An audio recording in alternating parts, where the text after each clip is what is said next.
नमो नमः बच्चों। आज हम लोग संस्कृत निधि कक्षा 6 द्वितीय पाठ पुनरावलोकनम भाग 2 का अभ्यास का प्रश्न करेंगे। इसके पिछले वीडियो में हमने इस पाठ को पढ़ा था जिसमें सर्वनाम शब्दों का प्रयोग वाक्यों में जाना था।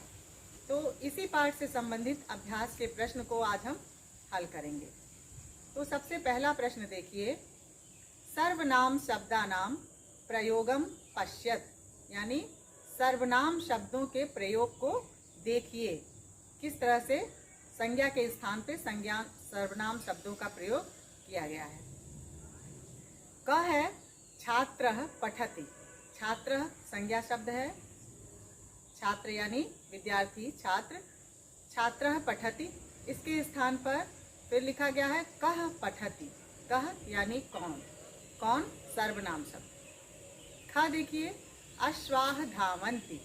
अश्वाह यानी घोड़े, घोड़ों के स्थान पर सर्वनाम शब्द ते का प्रयोग हुआ है। ते धावन्ति, ते धावन्ति, वे सब दौड़ते हैं, वे सब सर्वनाम शब्द है।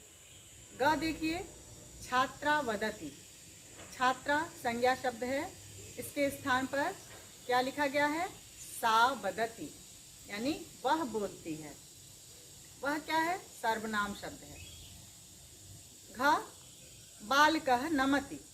बालकः नमति, बालकः संज्ञा शब्द है, इसके स्थान पर एषः नमति। एषः यानी यह, यह सर्वनाम शब्द है। अगला पत्रम पतति। पत्रम फिर से संज्ञा शब्द है, इसके स्थान पर तत् पतति। तत् यानी वह, वह सर्वनाम शब्द। अगला बालकौ गच्छतः। बालकौ संज्ञा शब्द है, इसके स्थान पर क्या लिखा गया है, तौ गच्छतः, यानी वे दोनों, वे दोनों सर्वनाम शब्द है। तो देखा आपने किस तरह से संज्ञा के स्थान पर सर्वनाम शब्दों का प्रयोग किया जाता है। अगला प्रश्न, सर्वनाम पदै सह उचित क्रियापदानाम प्रयोगम कुरुत, यानी सर्वनाम पदों के साथ उचित क्रियापद का प्रयोग कीजिए। इसमें एक उदाहरण दिया हुआ है, एषा के साथ खेलति को मिलान किया गया है। इसी तरह से अन्य सर्वनाम पदों को अन्य क्रियापदों के साथ उनके वचन के अनुसार मिलान करना है। तो हमने मिला लिया है, एक रंग के अक्षरों से लिखा गया है, आप इसको ध्यान से देखिए। एषः पठति, एतौ धावतः, एताः गच्छन्ति, एतत् पतति, एते नमतः। इस तरह से आप वचन के अनुसार मिला देंगे। तीसरा प्रश्न, चित्रानुसारम संस्कृते उत्तरत, यानी चित्र के अनुसार संस्कृत में उत्तर दीजिए। चित्र में जो बना हुआ है और जो प्रश्न किया गया उसके अनुसार उसका उत्तर संस्कृत में देना है। पहला चित्र दो कबूतरों का बना हुआ है। प्रश्न है एतौ कौ, तो इसका उत्तर हो जाएगा एतौ कपोतौ। अगला प्रश्न, एताम किम कुर्वन्ति। कुछ बालिकाएं बनी हुई हैं और वो क्या कर रही हैं, नमस्कार की मुद्रा में हैं, तो इनके लिए उत्तर हो जाएगा एताः नमन्ति। ये सब प्रणाम करती हैं या नमस्कार करती हैं। अगला चित्र देखिए, कुछ कमल के फूल बने हुए हैं और प्रश्न है एतानि कानि सन्ति। एतानि कानि सन्ति, तो इसका उत्तर हो जाएगा एतानि कमलानि सन्ति। अगला प्रश्न देखिए, मध्यम पुरुषस्य क्रियायाः प्रयोगम कुरुत, यानी मध्यम पुरुष के क्रिया का प्रयोग कीजिए। यहाँ पर खाली स्थान है और धातु लिखे हुए हैं क्रिया के, लिख पठ धाव ऐसे धातु लिखा हुआ है और आपको उनके वचन के अनुसार सही प्रयोग करना है। तो पहला है त्वम। त्वम एक वचन है, इसके साथ लिख धातु है तो हो जाएगा त्वम लिखसि।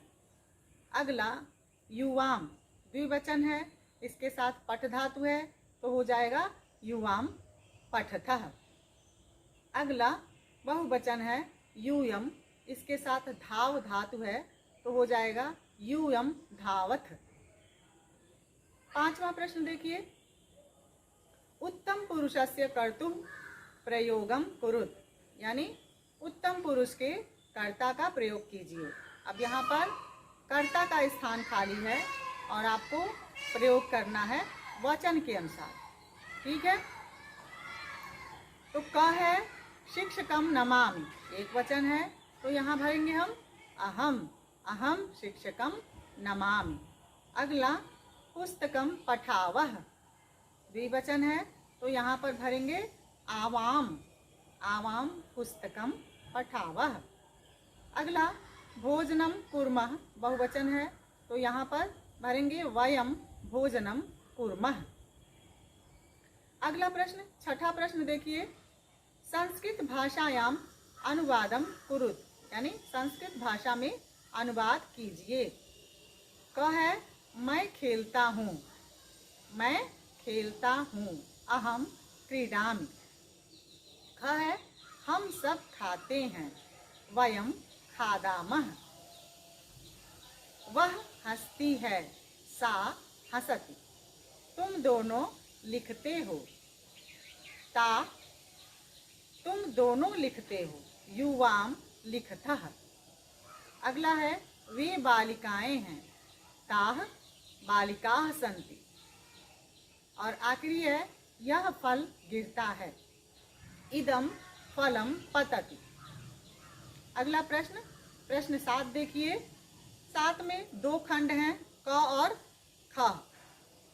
तो खंड क देखिए, कर्तृपदेन सह क्रियापदस्य मेलनम कुरुत, यानी कर्ता पद के साथ क्रियापद को मिला करके वाक्य बनाना है। 2 भाग में दिए हुए हैं, कर्ता पद और क्रियापद, और एक उदाहरण दिया हुआ है केशवः पठति। इस तरह से आपको अन्य वाक्य बनाने हैं कर्ता और क्रियापद को मिला करके। तो वचन के अनुसार क्रियापद को मिलाना है और वाक्य बनाना है। जैसे एक दिया हुआ है केशवः पठति, तो उसी तरह से केशवौ पठतः, केशवाः पठन्ति।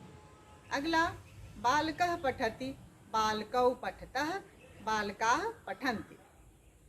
सः पठति, तौ पठतः, ते पठन्ति। इसी तरह से स्त्रीलिंग का भी दिया हुआ है, रेशमा पठति, रेशमे पठतः, रेशमाः पठन्ति। बालिका पठति, बालिके पठतः, बालिकाः पठन्ति। सा पठति, बालिके पठतः, सा पठति, ते पठतः, ताः पठन्ति। इस तरह से मिलाकर के वाक्य को बनाना है। ख भाग देखिए, मंजूषा पद सहायेन वाक्यानि रचयत। अब इसमें बॉक्स में पद दिए हुए हैं, इन सब को मिला करके वाक्य बनाने हैं। पुल्लिंग, स्त्रीलिंग और नपुंसक लिंग में शब्द दिए हुए हैं, खंड खंड में इन शब्दों को जोड़ना है और वाक्य को बनाना है। जैसे एक वाक्य बनाया गया है, बालकः गच्छति, उसी तरह से अन्य वाक्य बनाने हैं। तो देखते हैं, पहला तो बना ही हुआ है बालकः गच्छति, उसके बाद सः गच्छति, एषः गच्छति, कः गच्छति। स्त्रीलिंग में देखिए, स्त्रीलिंग के साथ गमिष्यति लिखा हुआ है, तो बालिका गमिष्यति, सा गमिष्यति, एषा गमिष्यति, का गमिष्यति। नपुंसक लिंग के साथ गच्छतु दिया हुआ है, तो इनको मिलाना है, वाहनम गच्छतु, तत् गच्छतु, एतत् गच्छतु, किम गच्छतु। इस तरह से आप वाक्य का निर्माण करेंगे। तो ये हुआ अभ्यास के प्रश्न द्वितीय पाठः का। इस पाठ में एक सुभाषितानि, एक अच्छा विचार दिया हुआ है संस्कृत में, इसको भी हम देख लेते हैं। विद्या ददाति विनयम, यानी विद्या विनय देती है, यानी जिसको ज्ञान होता है, जिसको विद्या होता है, उसके अंदर क्या होता है, उसका स्वभाव सरल होता है, उसके अंदर नरमी आ जाती है। इसलिए क्या करना चाहिए, हमें ज्ञानवान बनना चाहिए और हमारा व्यवहार क्या होना चाहिए, नरम होना चाहिए। अगली पाठ के वीडियो के साथ हम फिर उपस्थित होंगे। नमो नमः।